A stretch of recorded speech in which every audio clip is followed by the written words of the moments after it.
When it comes to understanding the book of Revelation, do you feel left behind?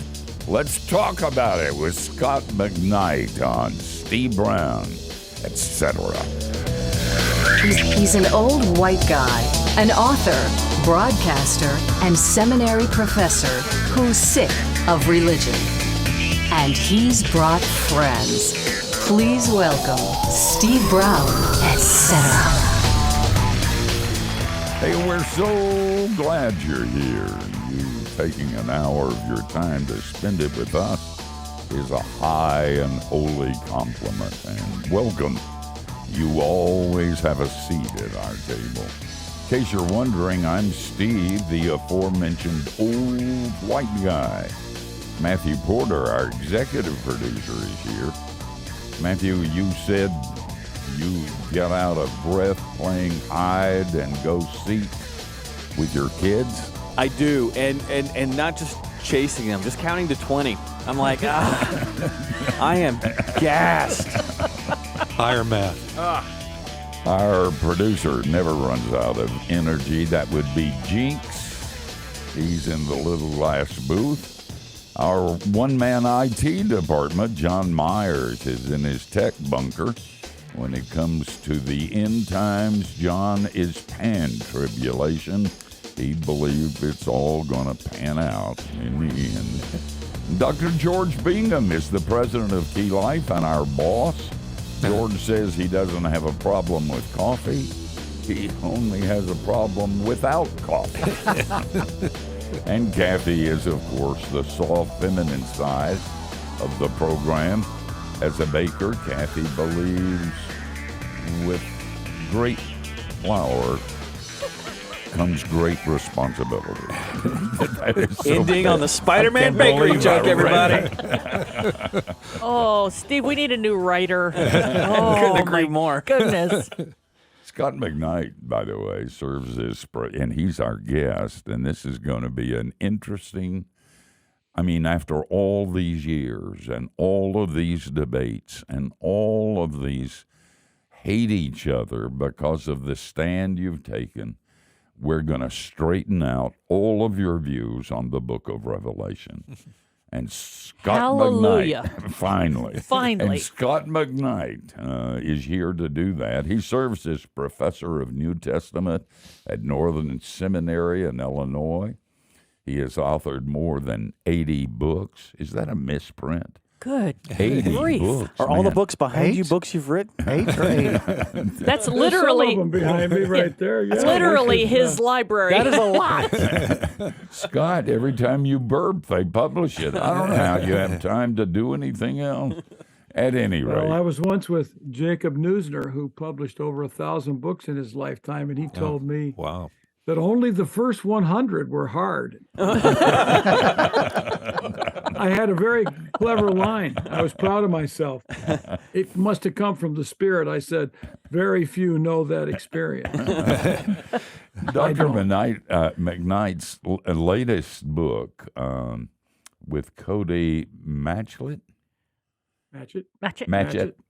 and it's, I hold in my nicotine-stained fingers, is titled Revelation for the Rest of Us, a prophetic call to follow Jesus as a dissident disciple. Uh-oh. Yeah, I know. We're going to get in political discussions, and Scott's to the left of me, but then everybody's to the left of me. It's true.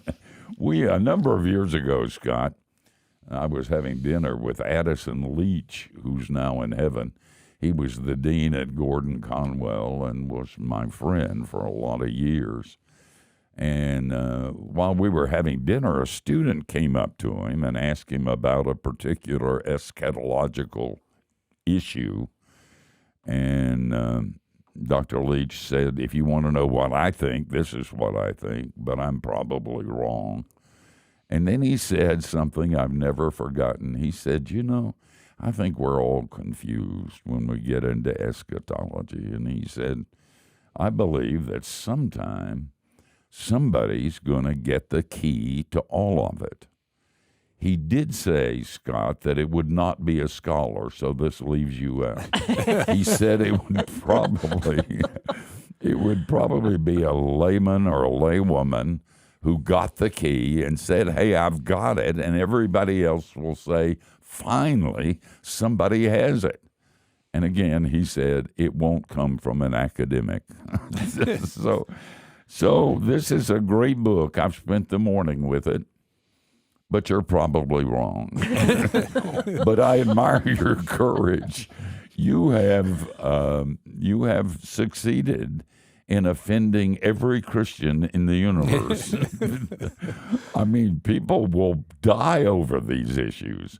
I don't even understand them. But man, evidently you're going a different direction, and a radically different direction.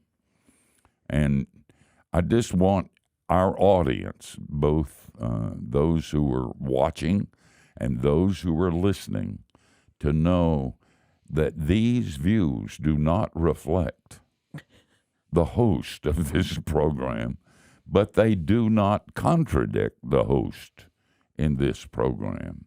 I stand with my friends. Whoever they are. Whoever they are. All right, enough kidding around. You say you've been looking at Revelation all wrong. You want to, for those who haven't read your book, go ahead and offend our listeners and viewers too. What's wrong? I thought we were doing fine with Revelation.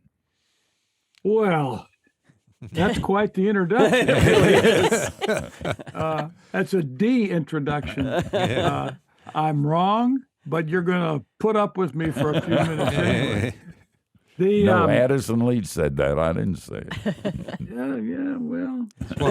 One of Steve's friends. You can always let your friends talk for you. And it's a dead friend who can't tell the real story. Okay. Well, here's the issue.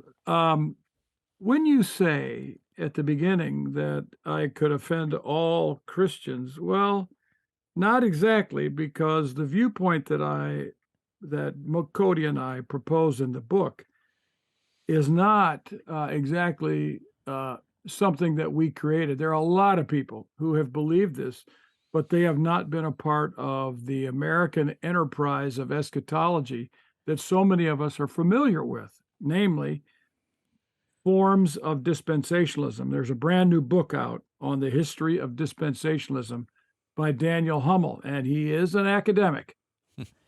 But he's not a professor, so he has a He's PhD half right. from the University of Wisconsin, and he distinguishes, let's say, pop dispensationalism that most people are aware of. Hal Lindsey, Salem Kurban. If you go back long enough, he was Hal Lindsey before Hal Lindsey was Hal Lindsey, and then someone like Tim LaHaye and Jerry Jenkins. Yeah. That's pop dispensationalism, and Daniel Hummel makes the very important point that this view is flourishing in American churches. But that view, that pop dispensationalism that is all tied into the rapture, and whether it's Putin is the Antichrist, and whether he's the beast, and whether Israel's rebirth of a nation is a part of this program, all these issues are a part of pop dispensationalism. He makes the important distinction that the professors at Dallas Theological Seminary, which is the preeminent dispensational seminary in the United States in the entire 20th century and into the 21st, no longer hold those views, that they are what is now called progressive dispensationalism. And I think it is the case that Daniel Hummel is right that dispensationalism as a system of thought has collapsed, but it is still held by many lay people because, in my opinion, people like Hal Lindsey, Salem Kurban, Tim LaHaye, and Jerry Jenkins. By the way, Jerry Jenkins' son and my son played baseball against one another, and we won every time.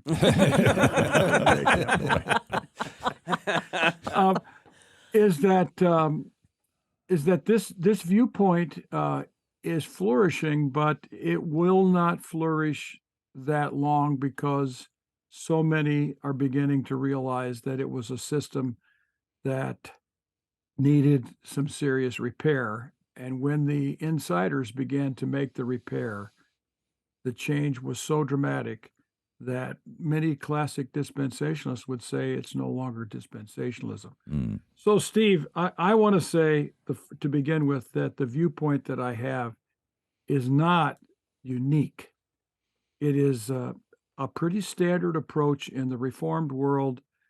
For instance, Michael Gorman, who teaches out in the East Coast, has had a book called Reading Revelation Responsibly for quite a while, and it has been very effective. And I find that my students warm to this view, and their churches are warming to this view as well. Okay, you only offend half. Just started the show. Being a Calvinist and quite reformed, I identify with this book. But don't send me letters. I'm too old to change. I, by the way, interviewed Hal Lindsey on my television program a number of years ago. Told him to explain the rapture and asked him, does that mean if I'm driving, the car just goes without a driver? And he said, yes. And I turned to the television camera and said, aim it at a pagan. Oh, gosh. We're going to talk. This is going to be a great hour. Don't you dare go anywhere. Like Jesus, we're coming back.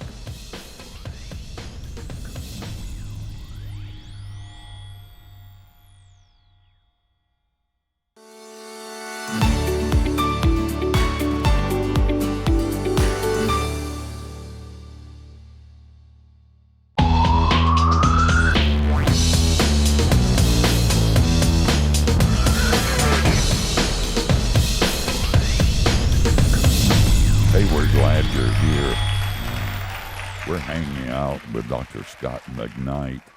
You can keep up with him at scottmcknight.substack.com and on Twitter at Scot McKnight. For both of those, by the way, just one T in Scott. That shows you how very humble he is. Scott, this is very, very disheartening and depressing for me, but so I'm hoping you're going to get me on the other side of this. Back many, many, many years ago in the 60s, I went to a very small, very conservative Bible college where anybody who taught theology was a Dallas Seminary grad. So when it came time for all the various theological classes that we had to take, I mean, you know exactly everything that we taught and everything that we parroted on paper in order to get a good grade, et cetera. And it was funny that you mentioned about Putin and Antichrist and that, because back in the 60s, for a while it was Gorbachev because he had that funny little mark on his head. And then for a while it was Henry Kissinger. And I mean, it was just, you know, but I tell you, for years and years and years and years, I could not even entertain the idea that premillennial, pre-tribulation rapture was that just had to be the way, because I didn't want to be around for the tribulation, et cetera, and so forth. So please help me out here, because I'm obviously somewhat past that at this point in time, but boy, I tell you, you did not dare disagree with that. We had a cancel culture going. Yeah, really. You want to fix Kathy for us, Scott? Fix it for me, okay? Well, I grew up in that too, Kathy. Did you? And I remember when I was in college, I read Robert Gundry's book, The Church and the Tribulation, and I became post-trib. Uh-oh. And that got me in all kinds of trouble. I was told I couldn't teach it in Sunday school class, and I couldn't teach it at the church. And I went, okay, all right. So I get it. Dispensationalism is a way of reading the Bible in discrete periods where God is dealing with people according to different covenants. And dispensationalism classically had 7 of these. Right. So when the church came, in a sense, Israel was put on the shelf. So this is the church age. And when the church age is over, that's when the rapture occurs. there will be God will resume his work with Israel. So it's a way of reading the Bible. It sort of puts the whole Bible together. And I've always said that dispensationalists have been very effective in teaching the Bible if you agree with their system. The second way is very important, and this is something that most people aren't aware of. And Kathy, I would guess that you did not hear this. I did not hear this, but this was a part of dispensationalism, and that was there is sort of like two systems of salvation going on in the world. There's an earthly system with Israel, and a heavenly system, the kingdom of heavens, with the church. Did not hear that.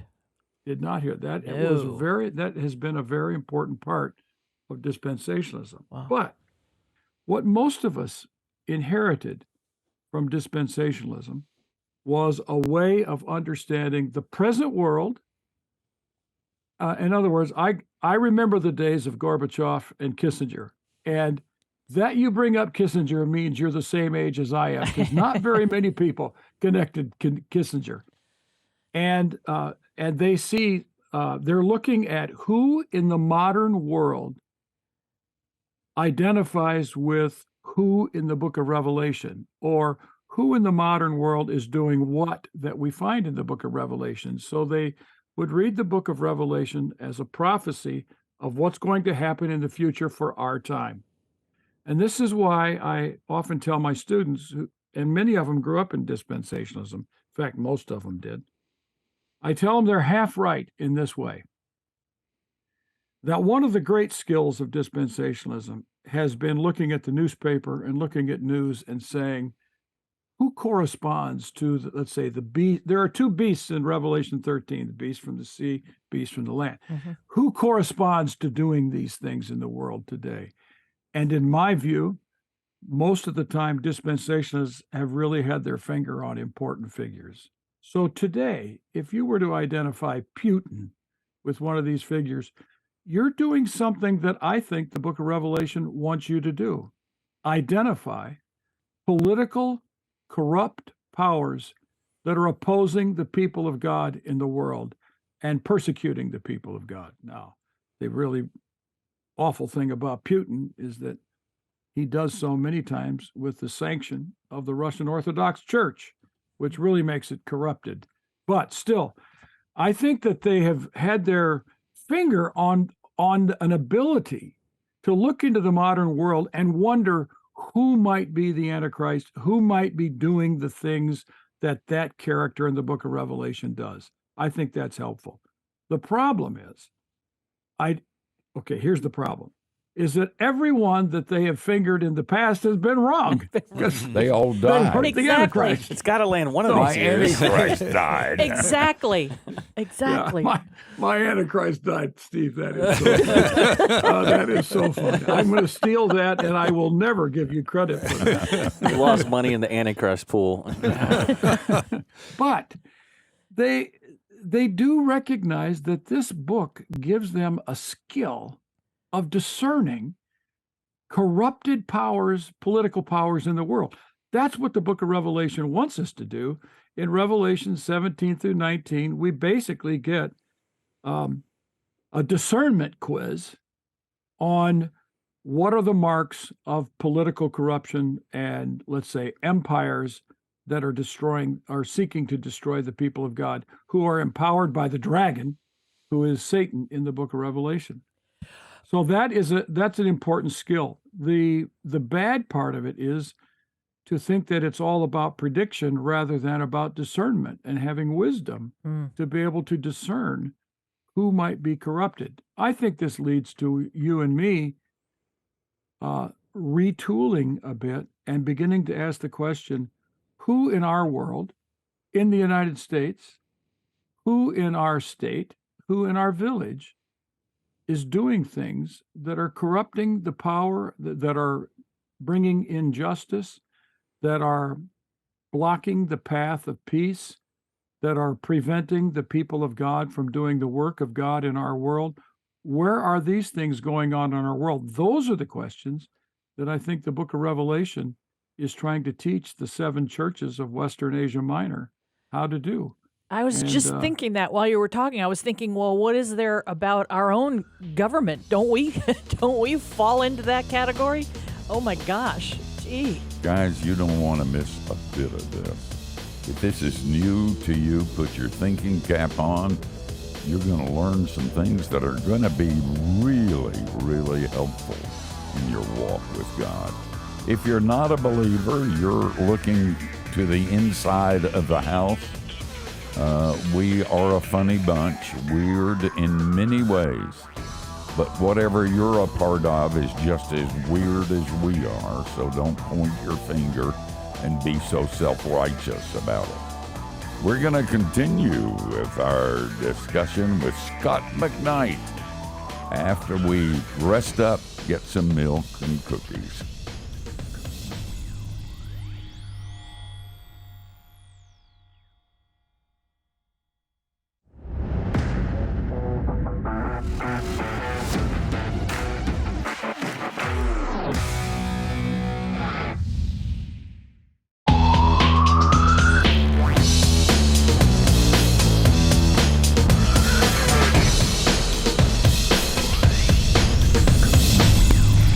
Hey, thanks for joining us.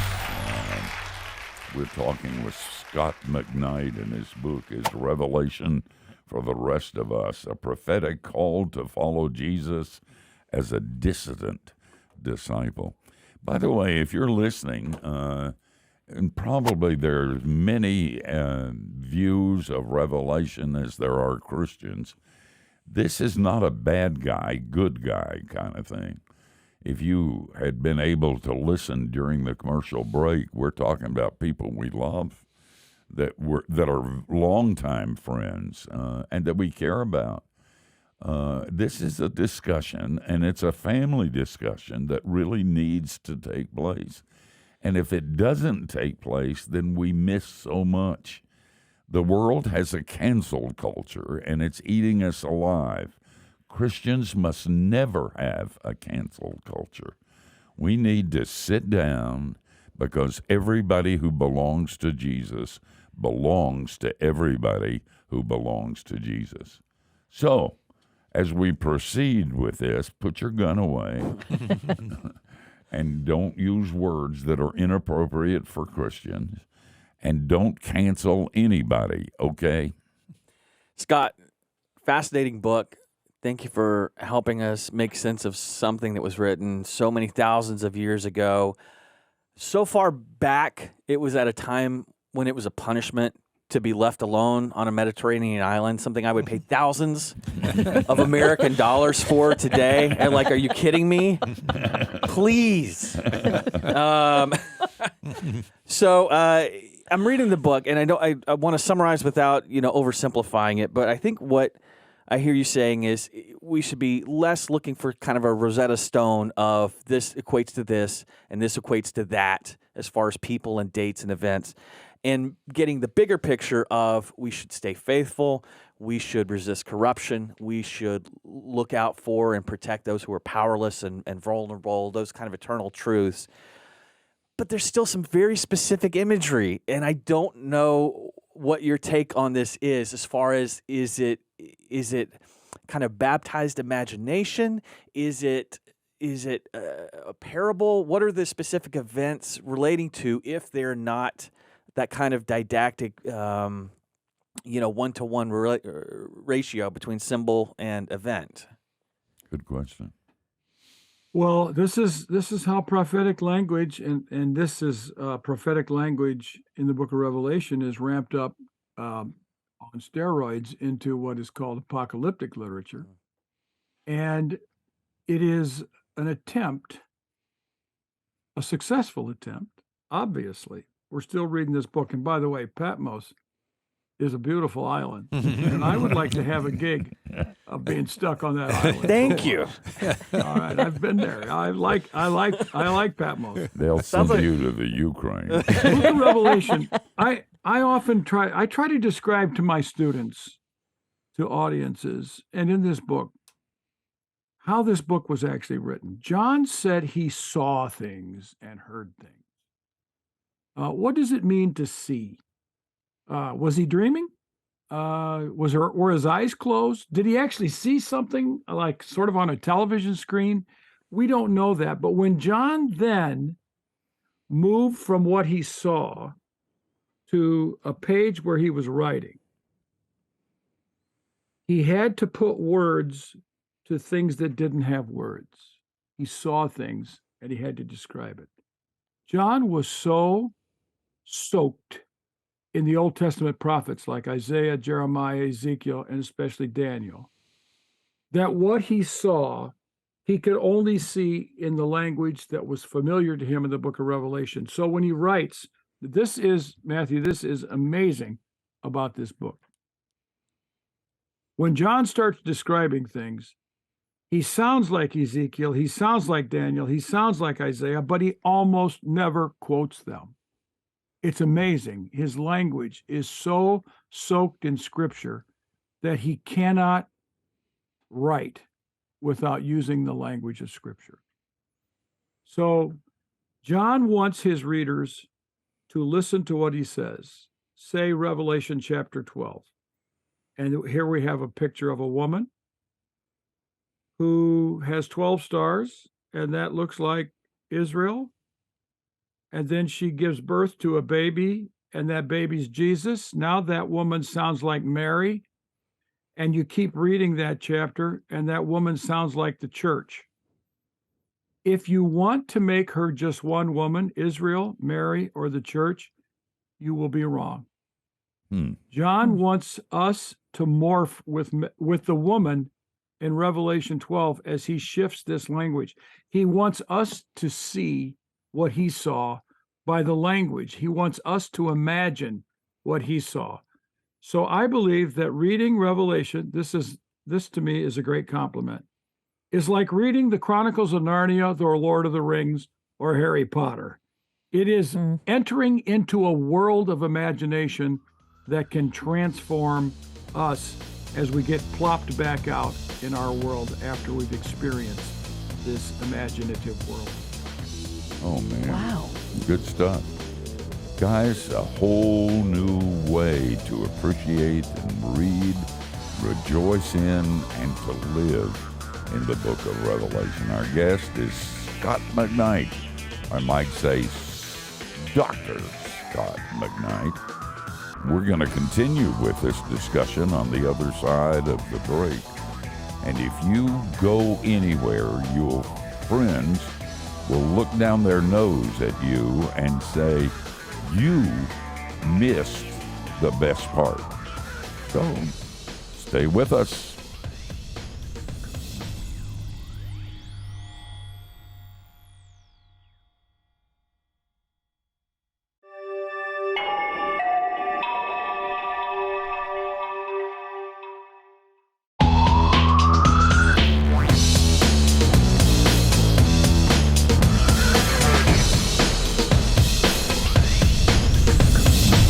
We're hanging out with Scot McKnight and his book. And you ought to get this book.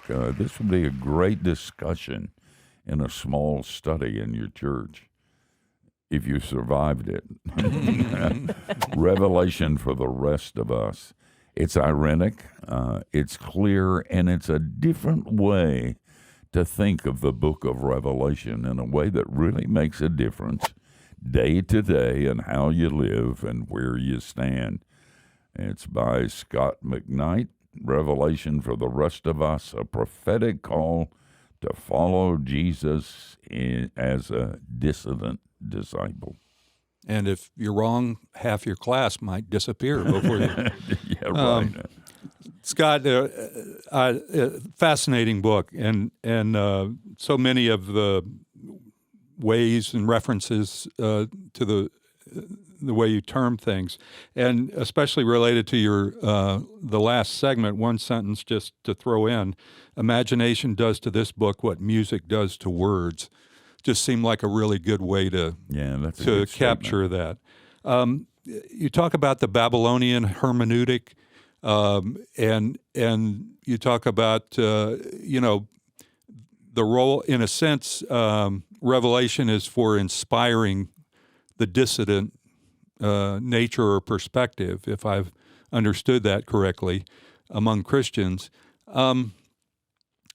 Maybe talk some about that. We've had some discussions recently with people, and Eric Metaxas being one in particular, comparing, pre-World War II Germany to today, and concerns about, and I know that gets into Christian nationalism, and we may or may not want to. You may or may not want to say something about that. We did a program on that too. Yeah, but there's a sense in which comparing different times might fit into, I guess, the application of Revelation. Is that right? Am I missing that? Totally. I'm a little nervous about anybody who's comparing the United States to pre-World War II Germany after the Versailles Treaty and with Hitler and everything else. That's kind of a specialty for me in my own journey and in my understanding of history. But we can drop that analogy and connection. Scott, Eric was talking about the church in Germany under the Third Reich, which did sell out, and he was saying in a letter to the American church, not comparing America to Germany during the Third Reich, but saying that the church has got to stand up and speak and be faithful to God. We can't be silent in our time, which I think is kind of what you're saying.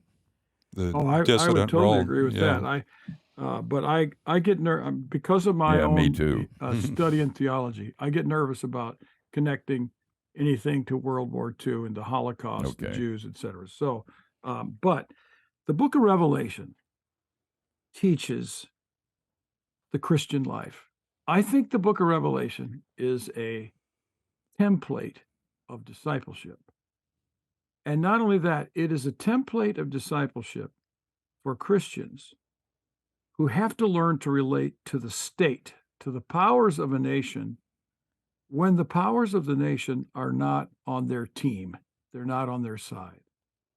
And it is a profound book of discipleship. Unfortunately, it's turned so much into speculation about what might happen that people miss all the emphasis on the Christian life. And I think there are 3 W's that we can use to understand the Christian life in the book of Revelation. The first one is wisdom.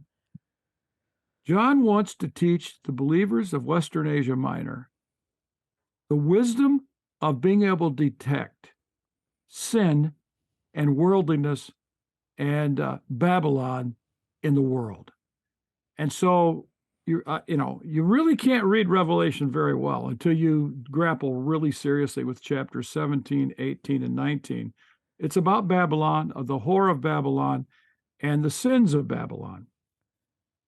John wants believers to be so in touch with Jesus, to be so hopeful of New Jerusalem, that when they look at the political powers of the day, they see problems and they see falling short and sinfulness and corruption. That is the wisdom that John is trying to teach believers in our world. And I believe that the approach of Revelation that speculates about the future so much that it fails discipleship is part of the reason why so many American Christians have such a distorted view of their relationship with the state. We have not taught political discipleship well, especially in the evangelical church. Okay, so the first one is wisdom.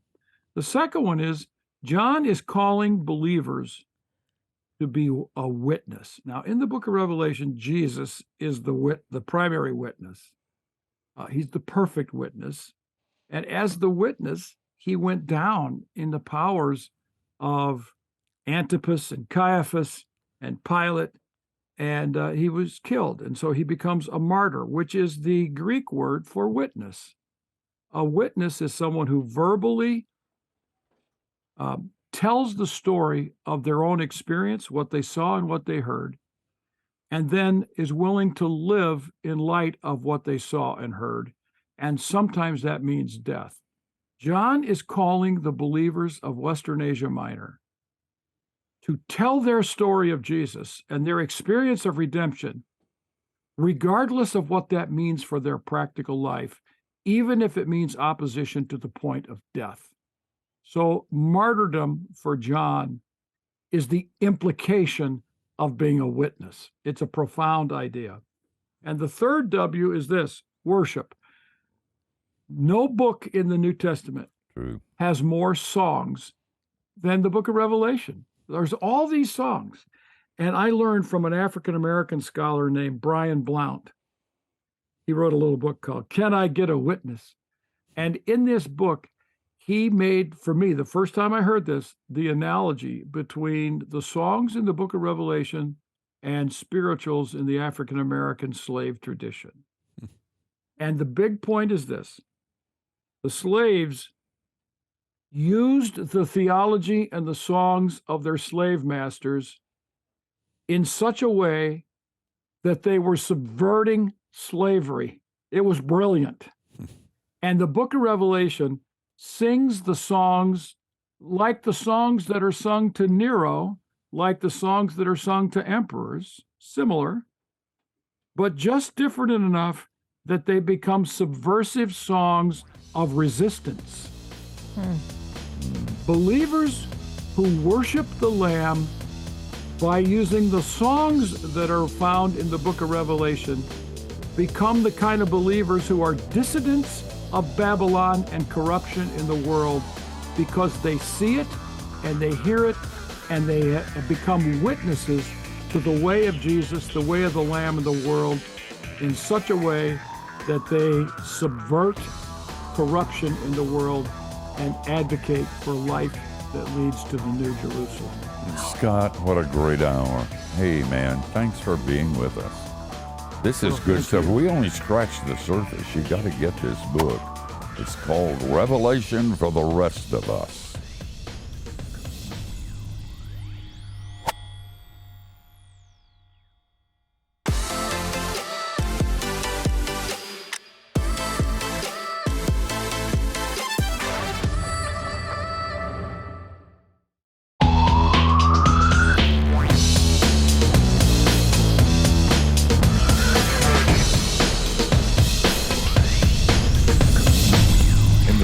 Fiction trilogy of C.S. Lewis, especially the one where a new world has been created and there's a new Eve and a new Adam whom we don't get to miss, and Ransom goes there to prevent a fall from taking place. That book is called Perelandra.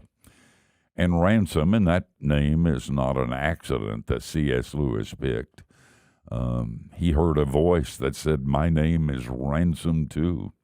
At any rate, Ransom speaks and they have a dialogue with the new Eve. And the one thing that she says more than once is that you make me older. You make me older. That's what happened to us today. And we need to have that process going on with all of us with Scripture. It's an old book, and the old truths are always true, and they're wonderful truths. But it's a very deep and profound book in 1,000 different ways. And the book of Revelation is probably the perfect example of that. And today you've heard it. You've heard, don't just read it and say, this is what's going to happen, and we got to get on a mountain and wait for Jesus to return.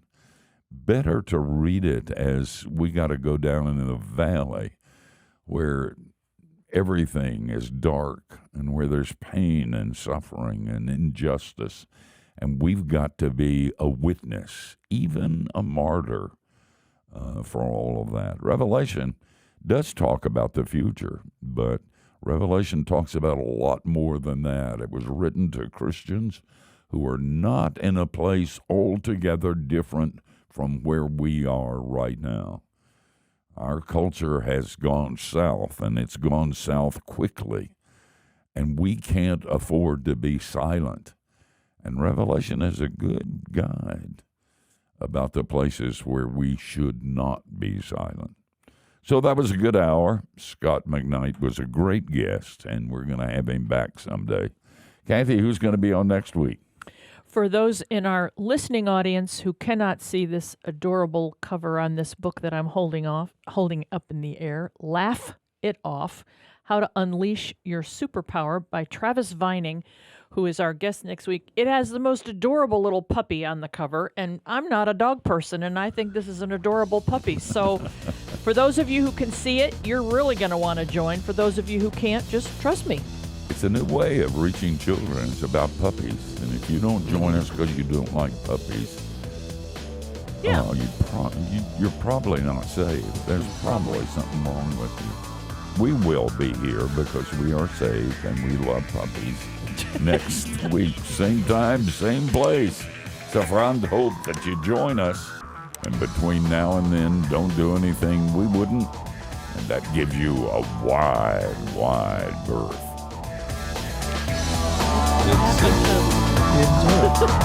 It's next week's a program for the program for the dyslexics. Yeah, take a break every once in a while. It really is.